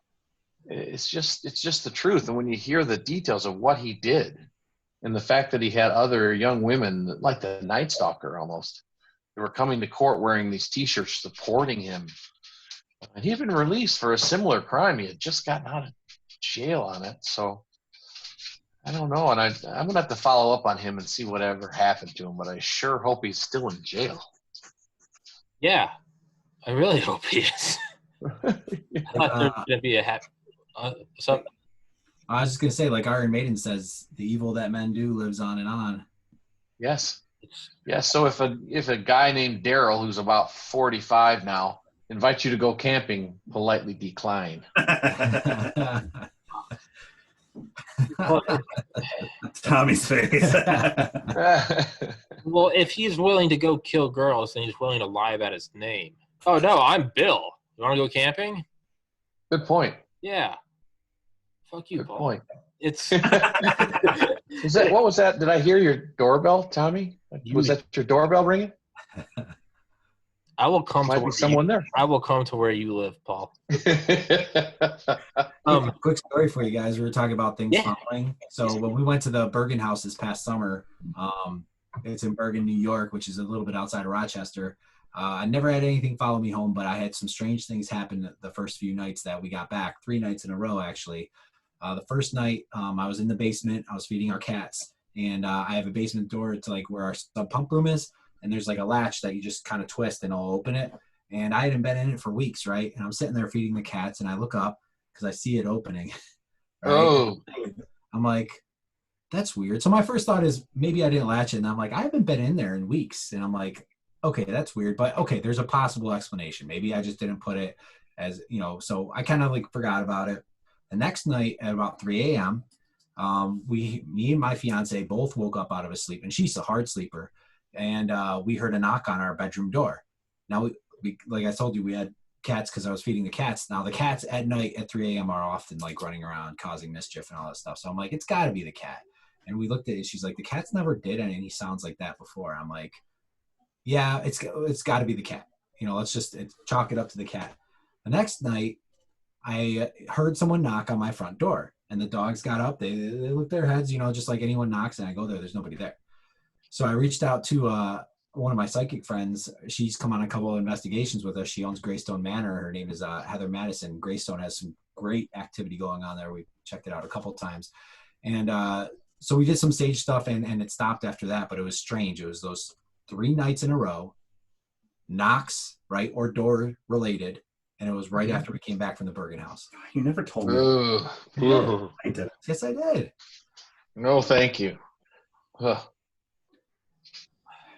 So what do you think that is, though, right? I mean, obviously we're doing an episode about the paranormal. I don't mean that. I mean, like, but it's almost like, right? It's not there to kill you. It almost seems like it's there to just like, right? Because it's bored. Yeah, bored. Maybe it's just like it's giving you a proportional response. It's like, you came to my house, I'll come to your house, and it's just like that's it. Like if you went in there dumping holy water everywhere, it might have showed up at your house and start like bursting pipes and like breaking shit, right? Right. Yeah, to be honest, that situation, I don't know the reason. I don't know what was behind it. I don't know if it was all just natural things and it's just coincidence, right? Because coincidences do happen, you know, but it was just strange that it happened in that order. Investigation and these 3 nights, and then we sage and it stops, right? And no more of those coincidences. So I don't know what it was. I think it was just something, I think, you know, I in one of the blogs, I do a paranormal hierarchy because I think it takes different levels of energy for different types of interactions. For that holy grail, that full-bodied apparition, that photo that you have, that's like a high level of energy because it happens, and you said it yourself, Paul, so infrequently to get that type of thing.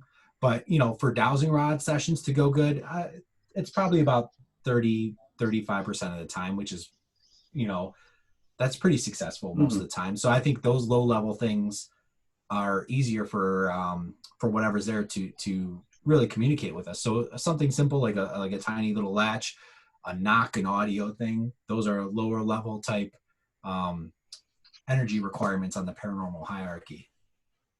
Yeah, I agree. The Carl, who had been doing this for 47 years, has said that there's only been 5 or 6 times that things like that photograph have actually happened to him. And he has seen full body apparitions, but very rarely, very rarely. What the hell? Oh, you think you can get him to come on and do an episode with all of us? Oh, sure. I'm sure he'd love to. He's a really nice guy. Awesome. Oh, I'd love to be in on that. Yeah. Yeah. Hell yeah. I mean, I'm going to be here. You know. I mean, There's going to be a tell priest you standing right behind you. What? He'll tell you some pretty scary stuff that he's experienced, and the story that he has, which I won't spoil, about the most flagrant haunting he's ever seen. It'll really amaze you. I mean, it's right out of Hollywood, this stuff. But that's 5 or 6 times out of 47 years. Right. Exactly. Yes. Exactly. Yep. That's, I don't know, man. I'm a little creeped out. Getting a little eerie. Do you think, and this is like a really like stupid, like hacky, like like joke, like a knock joke, but is it our demons just sort of playing good cop, bad cop with like angels, and that's how they're getting you to like move towards the light They're like, all right, hey, well, we're telling them about bliss and love and no one's golden rule. It's not working. Let's send down some demons. And now people are like, fuck this shit. Like, you know, you think could there be, right? What better way to learn a lesson where I can be like, hey, it's really, you want some money? Money's good. You're like, eh. So then you lose your job and you have to go like enlist in the army and you're fighting overseas and you're like, I'm going to go back home and I'm going to get my GED, right? It's the stick versus the carrot. I don't know. Tough love, huh? Yeah, that's what tough love. God's like, hey, do unto others, milk and honey. Welcome to the Garden of Eden. And we're all like, eh. So he's like, all right, like, go get him, Lucifer. And it's like, you know, he's kind of like the enforcer. Well, I think we can choose. We can choose to do good or to do evil or to do neither. And the consequences of that are up to us. If you believe in free will, yeah, there's good and there's evil. And in my life, there's definitely been both. You can choose which way you want to follow. And I don't think God's going to interfere with the consequences of your own decisions. Yeah. I think that's very well put. Yeah. I think too, like, I think for me personally, when we talk about demons or something inhuman, I think it's a more of an animalistic type instinct for them. You know, it's, for me, I don't think it's as theologically broad. I think it's more like they're just going to feed. They're going to do what they need to do. And that's it. That's their primal concern, a primal type drive or instinct to them. That's my opinion. Sure. I mean, kind of like the poster behind you, right? It's Jaws. It's not, they're not there to be like, I'm going to ruin the summer. Like, they're just eating. They're not thinking twice about it. No different than you or I look at crackers versus a chicken. It's not like I'm going to kill that chicken. I'm just like, oh, fuck yeah, chicken. Right? They might just be these beasts that are just like, right? It's all of our little legs under the water at the ocean. And right. Easy picking. They show up and they see like an Annalise or, you know, a girl in the woods, and they're just like, oh, fuck, dinner. I think in my experience, it would be that there are varying levels of intelligence and varying levels of strength and varying levels of ability to manifest from very low to pretty high intelligence, high strength, and pretty scary creatures. I'm not happy about that. I have to say, because there's like another like hacky joke that I'm clearly like moving into like dad jokes. I've been trying not to say because it's just so fucking like, but like, if there was like a haunting like in the White House, what is the protocol? Because there is a haunting in the White House. Yeah. Yeah, there is. But think about it. Oh, like, really? Yeah. Oh, yeah. I thought that was like a political joke. No, the Lincoln bedroom, isn't it? Or I thought you guys were making. I thought you were making. Oh, fuck. Okay. Well, I was thinking like, because what happens? You have that, and then what is the ultimate sign of like power? Is like Secret Service, all former like Delta. You know, it's like we don't bend the knee for anyone, right? Cuban Missile Crisis. They're ready to go on the island, and we're like, we will nuke the world. Like, you got to like draw the line in the sand, and you have to draw the line with like a big dick. You got to be like, yo, big dick energy here. If there's a demon in the White House, are they going to be like, we have to leave? Or is that like a sign of like American power where we're like, we're not leaving? But you're saying there actually is. So it sounds more residual based on the stories that I've heard. Often told, there's a lot of foreign dignitaries that stayed in the Lincoln room, like Paul was saying, like legitimately respected foreign dignitaries that stayed there over the course of the 20th century. And a lot of them have reported seeing Lincoln's apparition. There's several other reports too, if you look into the White House hauntings of different ghosts there, but Lincoln's the most prominent one in the bedroom. And I can't remember the name of, it was either one of the first ladies or it was a queen from another country or something like that stayed in it and specifically saw him tying his boots on, sitting on the bed. So is it? Yeah, I would think you're right about it being residual, that some events just leave an energy signature that continues to repeat on loop over and over again. And they can't interact. There's no consciousness there, but it's like a moment frozen in time. That's kind of like, that's exactly what you were talking about in your latest blog. You've used an analogy of a Teddy Ruxpin, and like it's a tape in its back, and it plays there. It has no interaction. But the interesting thing is what's pushing the button, making that happen. Yeah. Right. Yeah. Right. Quantum physics, I think, a spooky interaction at a distance. Yeah. I don't understand that well enough to give you any further explanation. Yeah, but it does seem like, right, it's almost like a glitching character in like a video game, where it's just like running into the wall, and it's like you can't, you shoot right through it, and you're like, well, it's just whatever. You can write it off. It might be that. I cannot resist these just shitty, corny jokes that are bubbling up inside of me right now. I was thinking, like, if there was like a JFK, maybe it's only presidents that have been killed, and JFK is like specifically only in like women's like laundry rooms, and it's just he's trying to dick down everybody. But I swear I normally don't make these like cringy jokes, but they're just making those jokes is going to help protect you. I hope so. Demons are like, yo, fuck that guy. Worth a shot, right? Yeah. For years too, the Lincoln death train was reported to have been seen by people in different towns as a. What is that? The Lincoln death train, the train that carried his body back to Springfield.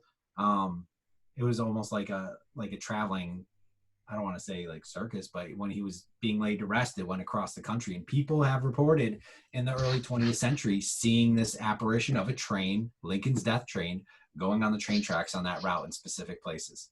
Oh yeah, that's insane. That's kind of like that Hey Arnold episode. Do you remember that one where it's like? No, I don't. I can't say I do. No, we just missed it. Yeah, I remember that episode used to terrify me because it was like a ghost train.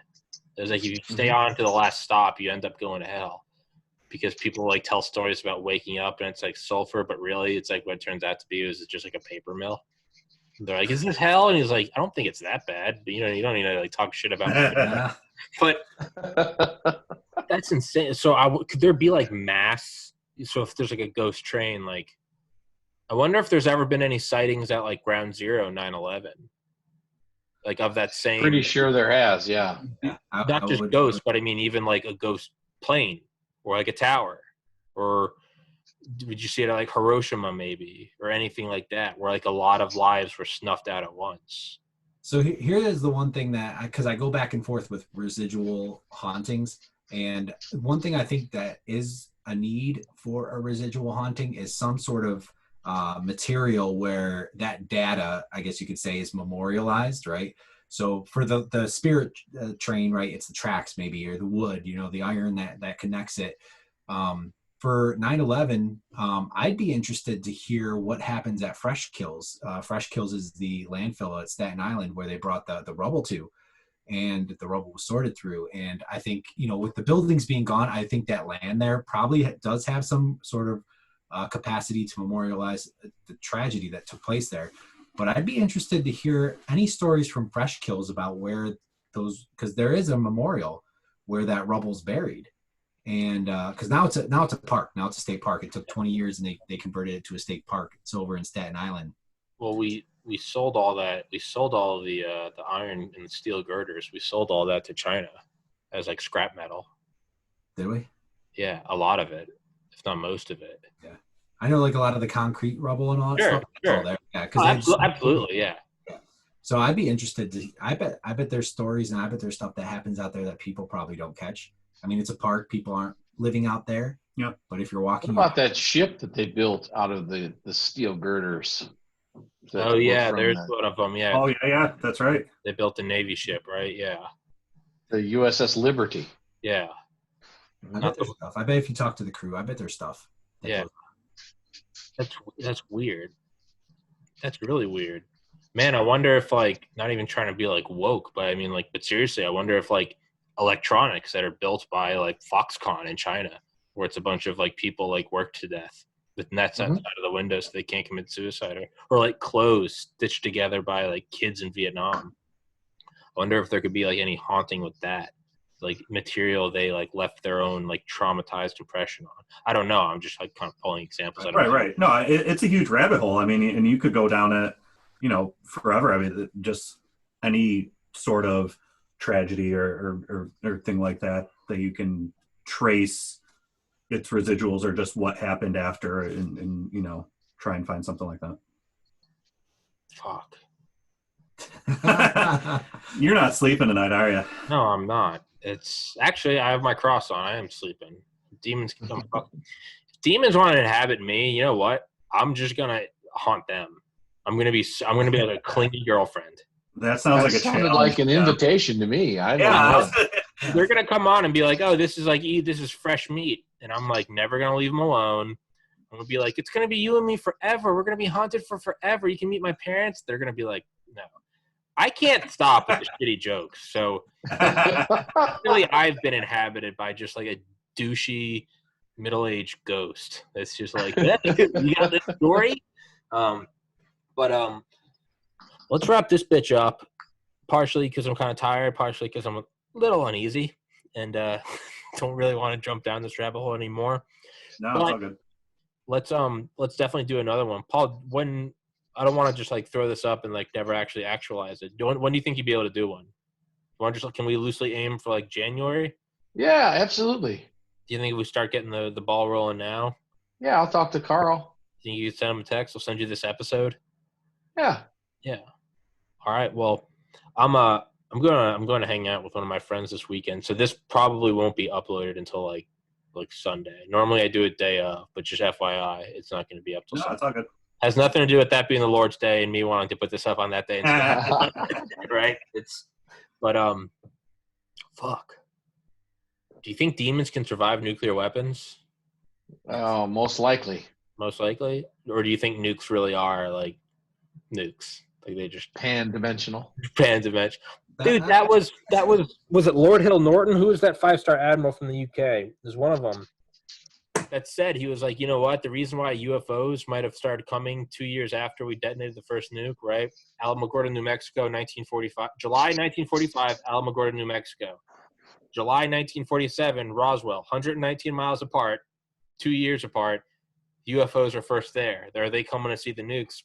Well, this guy was like, how do we not know that nukes are doing like 10 times more damage in like a dimension we can't see? I was just going to say that. I was just going to say that. What if like, it's like we do them here and we're like, oh yeah, I know they're big. They can level a city. And they're like, every time you detonate a nuke, like you remove a galaxy in another universe. Right, yeah. Maybe. So real quick, before we go, did you guys watch the new season of Unsolved Mysteries? No. Oh. So there's a very interesting episode on Netflix on Unsolved Mysteries Season 2 about Fukushima and about the tsunami that came and wiped out, the population of the villages over there. And the sociologists started recording stories of taxi drivers about 6 months later, often picking up people in the middle of summertime, soaking wet, asking to be driven places. They start their fare, drive them, they get there, that person's no longer in their back seat. Happened like a whole bunch of times. It's funny that it's not barking right away. I can see Tommy jump there. But so they had the fare going. So the evidence there is that the taxi driver started their fare and recorded it and recorded the drive, and they get there, they turn around, and the people are gone. And it all had to do with Fukushima, and it's just a really interesting episode if you guys get an opportunity. What the fuck? Why'd you have to throw that in? Why not? Maybe the ghosts are just cheap. Maybe Paul, shut up. Okay, now Paul is taking the court as the corny joke. So Paul, you just put the blame on you, so that's good. Yeah, maybe I did. Yeah, maybe they're just cheap. I don't know, man. You know what? I had a couple more shitty jokes, but I'm gonna keep those bottled up. So down for next time. Yeah. But save them. Yeah. Email me the link to your blog as well as y'all's pages, and I'll everyone listen. They'll be in the description and stick it in the top comment. And if you have any questions or comments, just question and comment your Jesus Christ in heaven. Comment your question, and let's aim for a January episode. And Paul, if you would be so kind, contact your friend. And I guess we've already opened this Pandora's box, so I guess there's nothing else to do except go forward, I guess, I think if you guys brought it on to me, it's now latched on to me, and it's now latched on to all my listeners, so you're all fucked with us, so join the party. And if anybody wants to find us, we're at the Gates Paranormal on Facebook, and then we also have At the Gates Paranormal, our YouTube channel. That's where you can see some of the clips of the shadow person that we're talking about running. We have a Bergen lighthouse anomaly that we caught, an 8-minute light anomaly that's really interesting in this barn and that Bergen house in Bergen, New York, where a couple people were hung in the 1800s. Yes. So, and we have a few episodes, the Wayne County Museum episode, something turns on the lights, we see a mist go up and kind of go up right when these lights go on, and a lot of cool things that we happen to catch on camera. So At the Gates Paranormal on YouTube. And then my blog's called The Paranormal Paradox. So if anybody searches it on Google, it'll pop right up and you guys can check it out. Yeah, just send me like a list of the links and I'll copy and paste them and put them right in. Man, I was going to say 2013. Sorry, I'm not over yet. 2013, when I interviewed at Tulane Med School, they had the hospital. And I remember seeing it as we were walking. I was like, what in the world is that? Because it just looked like this haunted building. And they were like, oh, that was like the main hospital. But you could see like the flood line from Katrina. They're like, they had to leave it because like the flood came, shut off the generators, and like killed a bunch of people on life support. Dude, I bet that building's haunted as fuck. I would not put it past. No. Well, this was thoroughly unsettling. I appreciate it though, guys. I appreciate it. Thank you for coming on. I know that I interrupt nonstop. I swear nonstop. I have the manners of a caveman, and well, I'm not sorry for it, so I don't know why I'm saying it. I'm not gonna. No, it's all. I mean, this was a great conversation, and just getting into it, and it's talking with you and Paul. Yeah, it was awesome. This rabbit hole that we could go down, and I feel like we could just talk forever about it. So we definitely appreciate it. Well, hell yeah, let's do a part 2 in January, and Jesus, I accept you into my heart. I can't speak for any of them, but I am a good person. Satan be gone. Amen. All right, my dudes. Well, you guys have a good weekend. Stay safe, everybody. Merry Christmas. God bless America. And if you're not scared about COVID and the election, just be terrified of demons because we're all fucked. So, all right, my dudes. You guys take it easy. I'll send you the link. It'll probably be on Sunday when it's up. But please do send me just an email with all the shit in it, and I'll copy and paste that so I have that.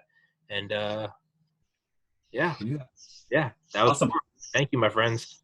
Sure, nice to meet you, gentlemen. I'm very sorry I was late.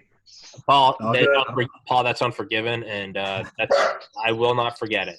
That's all right. I'm forgiven too. I understand. Happy belated birthday, Paul. I completely forgot. I'm sorry. Thank you. There you go. Happy birthday, Paul. Happy birthday to you. All right, my friend.